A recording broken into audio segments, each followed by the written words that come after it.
Donnie Nichols. My wife Kim and I, which you'll meet in just a little bit, are both Missouri Master Naturalists. We've had the opportunity to do a lot of things with Missouri Department of Conservation, Wildlife Federation, Prairie Foundation, different organizations. We want to tell you about some native plants that we have here in our flower garden. What I'm holding here is a plant that is actually taller than I am, and it has this big yellow flower when it blooms. It's really big. It's called the compass plant. And if you were on one of my tours, I have the opportunity to give a lot of tours. If we were on one of my tours, I would tell you that if we were out lost on the prairie, which is a grassland, which Missouri used to have a lot of grasslands on it, and if we were lost, we could use this plant to find our direction.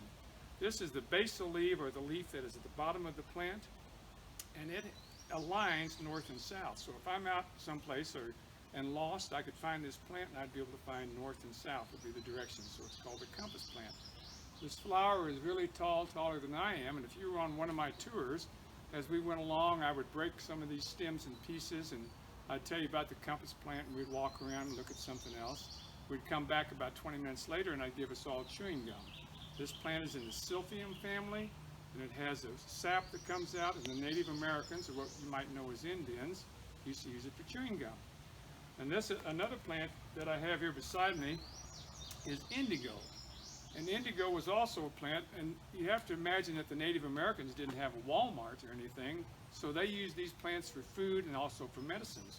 And this plant, they would use it, sometimes they would take the leaves and they would crunch them up and they'd make a tea out of them, or they'd take the stems and put it with bark of a sycamore tree, and it would use as an ointment to treat axe or knife wounds. And this has a really deep root system, which most native prairie plants do, or plants in Missouri. And this, it has a seed. When it goes to seed, that happens to be a cream white indigo. This was a blue indigo, but if you can see these pods, they get pods on, inside of those are seeds, and they turn brown. And the Native American name for this plant was called Gasatho, and it means rattle, because we could shake these and these seed pods would rattle in the wintertime. Some other plants that we have in our flower garden here is, this is a Coreopsis. I don't know if you can hardly see this, but it's a beautiful little plant. There's a whole different species of Coreopsis. And the advantage of having native plants are plants that have been in Missouri for thousands of years.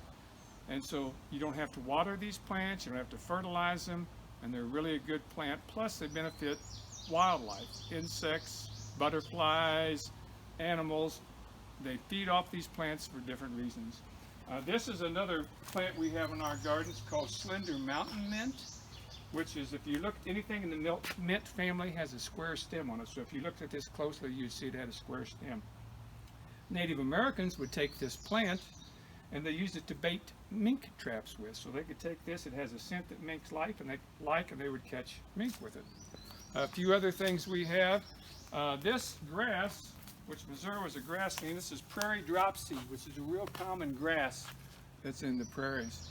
It's a beautiful little plant. When it goes to seed, it kind of has a smell kind of like popcorn. Some other things we have over here.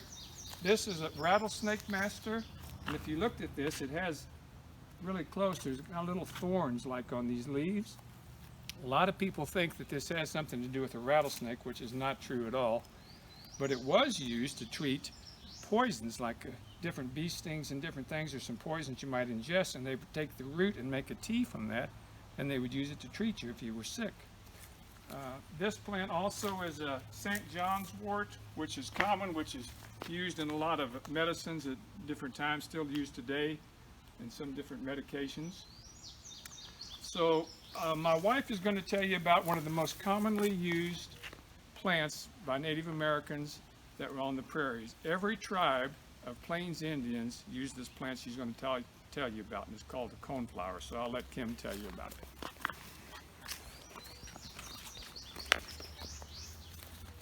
This is a pale purple coneflower, and it was used for a lot of different things, you know, when people got sick. And some of the things that it was used for was to treat snake bites, bee stings, toothaches, and they would take a seed off the head of this coneflower and put it under their tongue, and that would numb the tooth so the tooth wouldn't hurt anymore. It was also used to treat headaches And a real common thing that they still use it for is echinacea. It's also called echinacea, and it's used in cough drops and cough syrups, and it's just a real, this is just something that the Native Americans used a lot. Another interesting thing about this plant, if you can hear me, is the medicine men at that time, you know, they had a lot of power. If you knew something that nobody else knew, you could dig up this root and you could mash it up, and it had a kind of a milky sap to it. It's a heat retardant.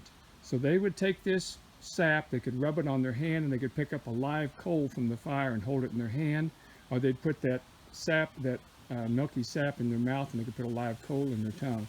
So it was pretty important. It made them have a lot of medicine and power over these people, as most people did not know that.